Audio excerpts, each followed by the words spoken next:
2NURFM, a broadcast service of the University of Newcastle.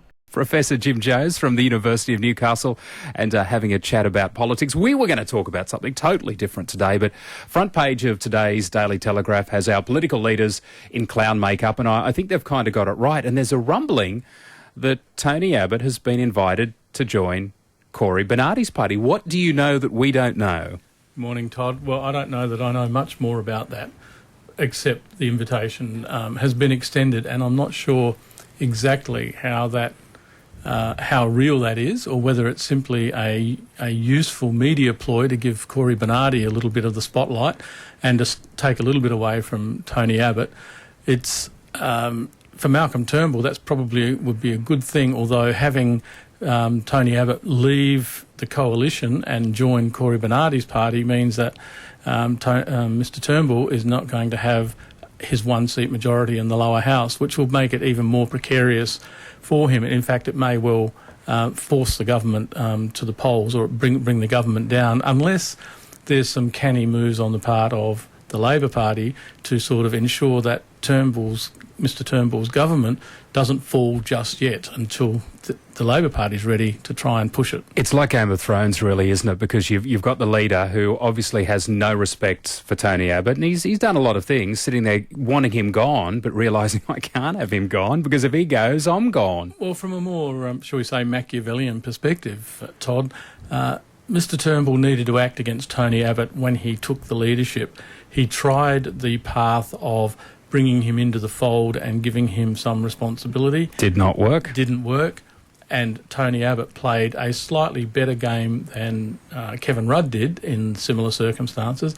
He's been in the background and not being so obvious about wanting the leadership, pretending that he's behind his leader, and we all know what happens when... Does he want the leadership back, your opinion? I'm sure he does, and I'm sure he believes that he is the appropriate leader for the country. He came out with his 5-point plan. All 5 points are, in fact, either misleading or incorrect. And Cory Bernardi's repeating the same sort of mantra when he says, immigration has to be cut because it's putting pressure on housing.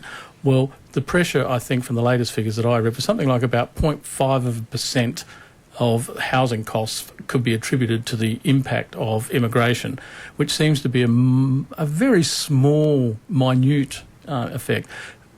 Changing the renewable energy targets, reducing them and building more coal-fired power stations, according to Mr Abbott, is going to reduce energy prices. Again, there's no evidence to support that. That's just an assertion. And there's a couple of the other ones where the relationship between what is claimed and what is actually the case is very, very tenuous indeed. We can't work towards it, but in an ideal world, would having an American system where once the president has gone, he gets on the helicopter or she gets on the helicopter, they fly away, and the new president, whether it's Democrat or Republican, comes in and does the job. I know we can't do it. I suppose in light of John Howard losing the election, I suppose that was the best outcome for the Liberal Party, the coalition, because he also lost his seat. So not only did they lose, but he's pretty much gone out of the system. More dramatic, and some might suggest that sort of poetic justice. I'm not saying we killed them. It was a bit unlucky for John Howard to lose his seat in that process. But even if he hadn't lost his seat, he would have been obliged to step down as leader of the party because they lost the election. And there's a tradition of parties, most of the time, leaders step down when they lead the party to defeat, and it's been very rare occasions when leaders sort of survive in recent, in the past 50 years. Well, that's the change, because Tony Abbott didn't lead the coalition to defeat, just like Kevin Rudd and Julia Gillard was rolled pretty much mid-ish early term. Well, ambition can be a terrible thing in some respects, and it leaves the parties precarious when it comes to governing.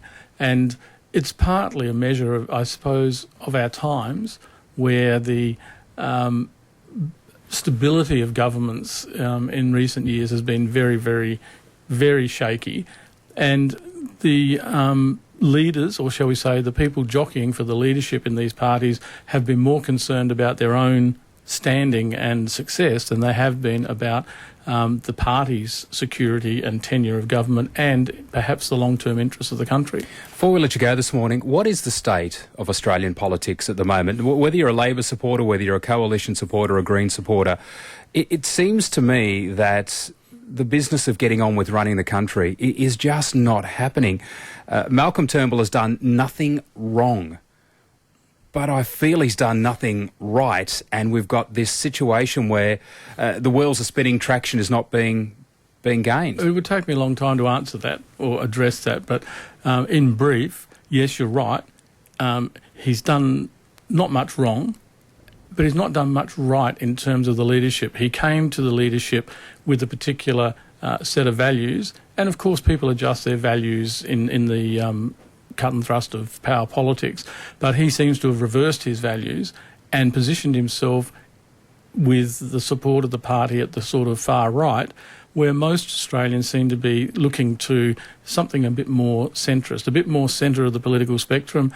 They see the values that Malcolm Turnbull stood for as being, Middle sort of ground. where they want to go. Yeah. And as he began shifting, when he went into the last election, we saw voters shift. The Liberal Party hasn't yet, the coalition hasn't yet figured out that it knows it's hemorrhaging votes to Pauline Hanson's One Nation Party, and those votes are leaking because people see the future that Pauline Hanson is offering is somewhat better because she's pursuing perhaps an economic nationalist perspective that says, OK, Australian jobs come first and we need to be focusing on that. Well, it seems to me that the Liberal Party or the coalition's lost its way in that respect, and the Labor Party is trying to make mileage out of it, but it too struggles a little bit in that dimension, but it's getting better traction than the coalition. Malcolm Turnbull needs to position the party's values back more in the centre, where he'll win back some of the votes. He may not get them all back from Pauline Hanson, but he'll get a significant slice of them back. And of course, Pauline Hanson making Australia great again. How long before those T-shirts start to appear? Well, that's Malcolm Turnbull's big worry, isn't it? It certainly is. Professor Jim Jose from the University of Newcastle, chatting about politics. 2NURFM 103.7.